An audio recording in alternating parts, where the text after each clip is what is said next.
馆乡间，魏鸿章夫妻喜欢教人轻松自然玩。这不是我养的啊，这不是你养的？不是啊，大自然养的。大自然养的。泡水、蒙拉，单纯的趣味，却是很多都市人久违的怀念。菜瓜就是丝瓜，然后这个葱，还有我们那个紫苏跟那个木瓜、芋头。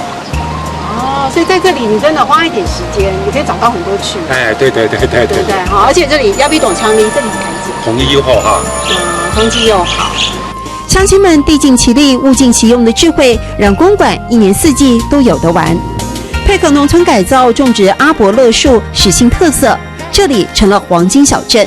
我们现在有那个，现在有农业改良场，还有就是我们现在有那个陶瓷博物馆，啊，就是我们旅客活动中心，啊，然后再来就是它周遭有一些，芋头田啊或者水稻是比较蛮乡村型的那个风景，然后再进去出矿科那边就有那个油矿博物馆。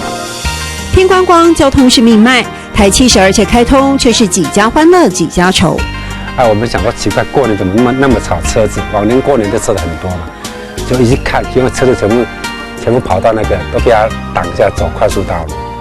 幸好10年经营，老竹堂老客人依旧在，总有老友难忘怀老板娘的家常菜。这是我们用地瓜熬煮好以后拌，凤梨。拌凤梨有这样吃法吗？对，我们客人已经吃了10年了。就像雪隧通车给北宜公路上头的店家带来极大的生意冲击。台72线的通车使得台6线进来，苗栗公馆这一带店家的生意也没落不少。居民们希望以黄金小镇的在地特色，吸引更多人能够享受慢活的乐趣。